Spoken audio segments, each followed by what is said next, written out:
دنیا کی عدالت پہ یقین ہے کہ عدالت نے بلایا ہے جانا پڑے گا، اور خدا کی عدالت پہ تیرا یقین نہیں۔ مدنی کریم صلی اللہ علیہ وسلم کی سیرت طیبہ کا جلسہ ہے۔ اصل سیرت تو یہ ہے کہ آدمی بیوی بچے چھوڑ کر، خاندان چھوڑ کر، دکان مکان بنگلہ کوٹھی چھوڑ کر ایسی طرف جاتا ہے، واپس کبھی نہیں آیا۔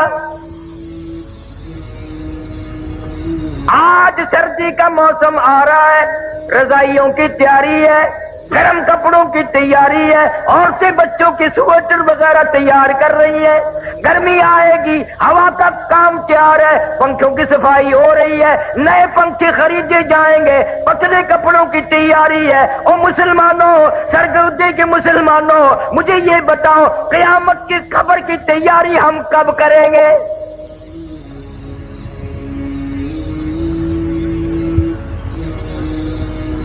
سردی کا موسم آ رہا ہے، منہ پہ کپڑا ڈال لیتے ہیں، سوتے وقت ٹھنڈ آ جاتی ہے پچھلی رات۔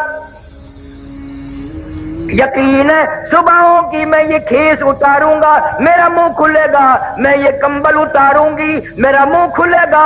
دروازہ کمرے کا بند کرتے ہیں، یقین ہے صبحوں کی دروازہ کھولیں گے، باہر نکلیں گے، کپڑا بھی اتاریں گے، منہ کھل جائے گا۔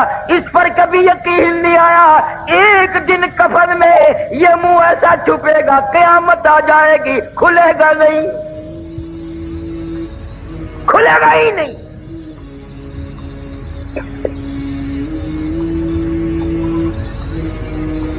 نئے نئے انداز کی آج ہماری موت آ رہی ہے۔ برہیمیان خارشین میں چند مہینے ہوئے ایک عالم کا انتقال ہوا، اخباروں میں بھی آیا، میں خود بھی گیا تھا۔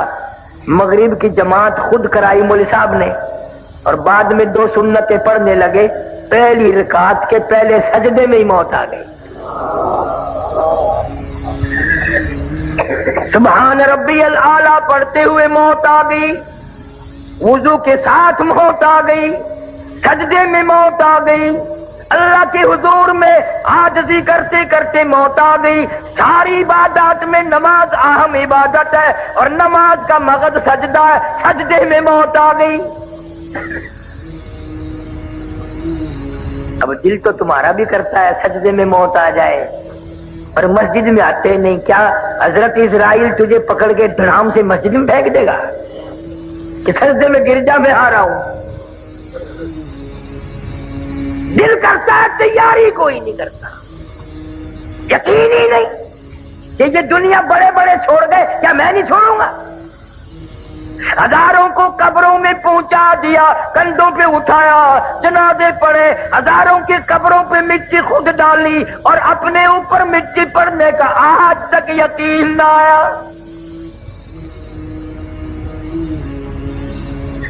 ہزاروں کو میتوں کو غسل دیتے ہوئے دیکھا، غسل خود بھی دیے، اور اپنا یقین کوئی نہیں، پتہ نہیں میری اس حالت میں موت آئے، غسل بھی نہ ملے، کفن بھی نہ ملے، قبر بھی نہ ملے، جنازے کی نماز بھی کوئی نہ پڑھے۔ حالات بن رہے ہیں، تمہارے سامنے بن رہے ہیں۔ پچھلے دنوں ملتان کے پاس سپر ایکسپریس کا حادثہ ہوا، اخباروں میں آیا 6 بوگی تباہ ہو گئی، ان لوگ 5 آدمی مرے، یعنی ایک آدمی 2 بوگیوں میں لٹکا ہوا تھا۔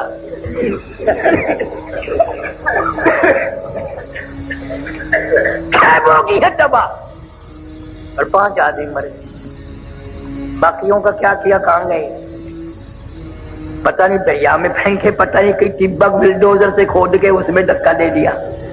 ہاں تمہارے سامنے ایسا وقت بھی آ جاتا ہے، نہ کفن، نہ قبر، نہ جنازہ، نہ غسل۔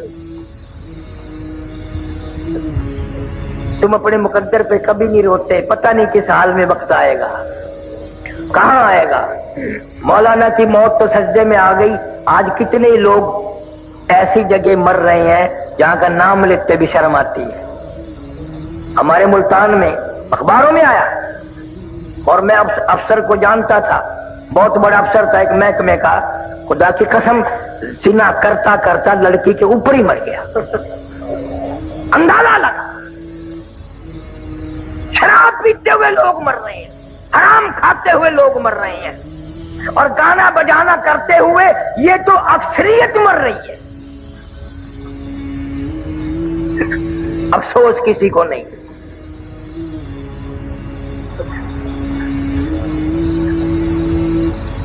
سیرت النبی صلی اللہ علیہ وسلم کا ایک بہت بڑا عنوان ہے. عورتیں اگر سنتی ہیں سن رہی ہیں تو مبارک ہو. نبی پہلے آیا بھی عورت کی گود میں اور نبی جب دنیا سے رخصت ہوئے تو عورت کی گود تھی. کوئی نہیں کہہ سکتا نہ ابو بکر کی گود تھی، نہ فاروق اعظم کی تھی، نہ عثمان کی تھی، نہ علی مرتضیٰ کی تھی. عائشہ صدیقہ اور فاطمہ الزہرا کی گود تھی. نبی تشریف لائے ایسے خاندان میں. حضرت کے والد کا کیا نام ہے؟ حضرت عبداللہ. تم نے کبھی سوچا ہے وہ کیسا جوان ہوگا اللہ پاک جل شانہ نے جب ساری کائنات کے سردار کے باپ ہونے کا شرف بھی اس کو بخشا ہوگا، وہ کتنا شریف ہوگا کہ امام الانبیاء کا باپ بنا دیا. ہمیں تمہیں تو پہچان نہیں. سیرت کی کتابوں میں لکھا ہے کہ ایک لڑکی یہودی حضرت عبداللہ کے چہرے پہ اس کی نگاہ پڑی مکے کے بازار میں. راستہ روک کے کہنے لگی نوجوان میری ساتھ شادی کر لو. حضرت عبداللہ کنی کترا کے نکل گئے. بھلا جو امام الانبیاء کا باپ ہو وہ غیر لڑکیوں سے کیسے بات کرے؟ یہ تو ہمارا زمانہ ہے نا.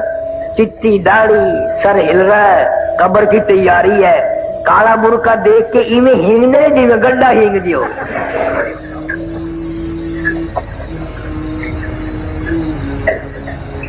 یہ بڑے میاں قبر کی تیاری کر رہے ہیں.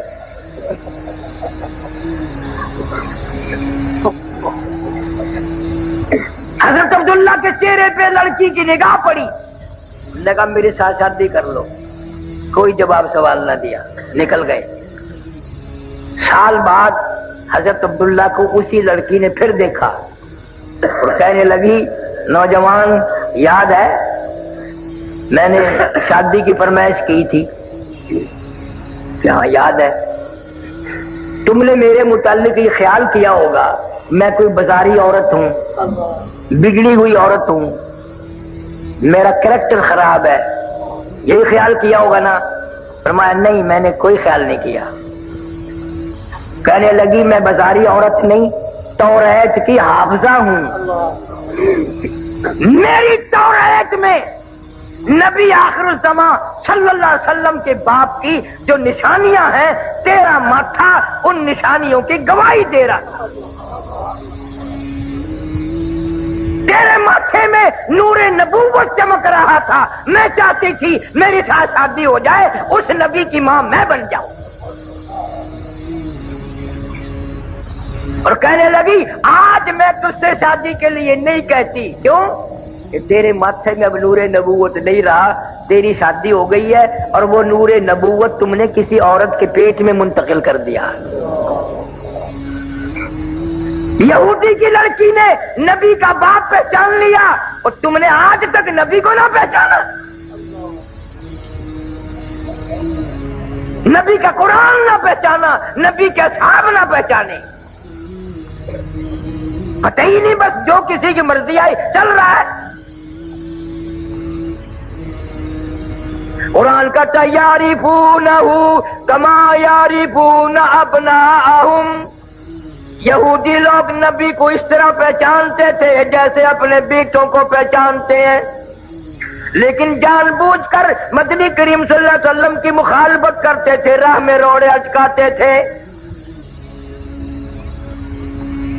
خدا کی قسم سرگودی کے مسلمانوں، تم نے کبھی سیرت کی کتابوں کا مطالعہ نہ کیا، تم نے صرف شعر سنے، یہ سنا نبی اتنا حسین تھا، نبی اتنا خوبصورت تھا، ہمارے نبی اتنے ماجبی تھے، اس قدر حلیہ اچھا تھا، یوں تھا یوں تھا، مگر تم نے یہ کبھی نہ سوچا وہ کیا بات تھی جب اس چہرے پہ جس کی قرآن میں اللہ نے قسمیں کھائی ہیں، مکے والوں نے اس چہرے پہ پتھر مارے۔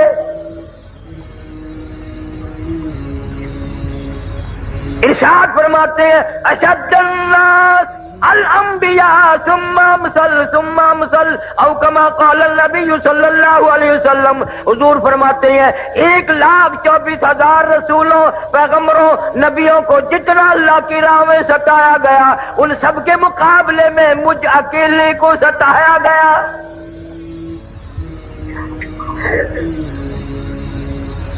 امی عائشہ صدیقہ رضی اللہ تعالیٰ عنہ فرماتی ہیں میری آنکھ نے مدینہ منورہ میں رہتے رہتے 3 چاند دیکھ لیے، لگاتار 3 مہینے گزر گئے، نبی آخر الزمان صلی اللہ علیہ وسلم کے چولہے میں آگ نہ جلی۔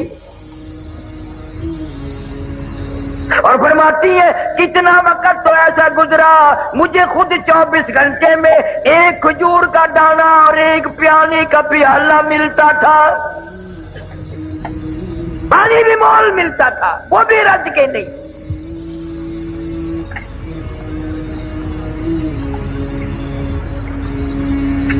کتنی تکلیفیں اٹھائی ہے اس یتیم مکہ صلی اللہ علیہ وسلم نے، کلمہ ضرور اس کا پڑھتا ہے مگر پہچان نہیں کرتے تم، کوشش ہی نہیں کی، نہ عورتوں کو پتا ہے نہ مردوں کو پتا ہے کس طرح اس اللہ والے کی زندگی گزری۔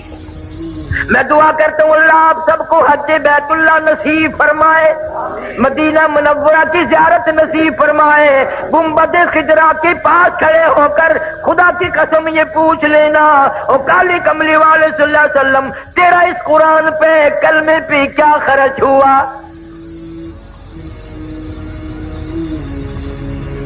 جناب ابو بکر صدیق رضی اللہ تعالیٰ عنہ فرماتے ہیں میں اپنے گھر سے نکلا، اچانک میں بیت اللہ شریف کی طرف نکلا، میرے کانوں میں شور کی آواز آئی، لڑائی جھگڑے کی آواز آئی، میں سمجھا قبیلے آپس میں لڑے ہوں گے، خاندان آپس میں جھگڑتے ہی رہتے ہیں، لیکن حرم میں جب میں پہنچا، میں بیت اللہ میں پہنچا، میں خانہ کعبہ میں پہنچا، میری آنکھ نے دیکھا سارا مکہ مارنے والا ایک یتیم مکہ مار کھانے والا، کوئی ادھر سے دھکا دیتا ہے کوئی ادھر سے مارتا ہے، کیوں؟ اس لیے کہ اللہ کا قرآن خانہ کعبہ میں کیوں پڑھا۔ صدیق اکبر رضی اللہ تعالیٰ عنہ فرماتے ہیں میں نے ظالموں کو ادھر ادھر ہٹایا، بڑا منع کیا، اور یوں بھی میں نے کہا اتقتلون رجلا ان یقول ربی اللہ، کیا اس جرم میں ایک آدمی کو قتل کرنا چاہتے ہو؟ اس کا قصور یہی ہے، گناہ یہی ہے، وہ کہتا ہے کہ رب میرا اللہ ہے۔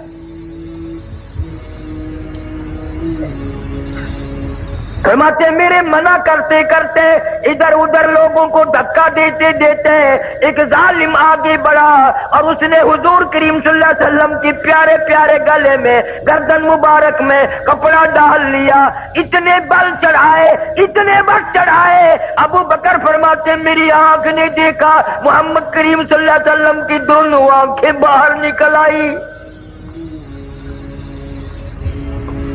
تجھے کیا معلوم ہے نبی کا گلا گھونٹ دیا گیا۔ صدیق اکبر رضی اللہ تعالیٰ عنہ فرماتے ہیں اس ظالم کو میں نے ہٹایا، بڑی مشکل سے آپ کے گلے میں سے کپڑا نکالا، ایک اور کمینے نے آ کر آپ کے گردن مبارک میں کپڑا ڈال کر اتنا زور سے جھٹکا مارا، میری آنکھ نے دیکھا حضور صلی اللہ علیہ وسلم کے منہ مبارک میں جھاگ آ گئے۔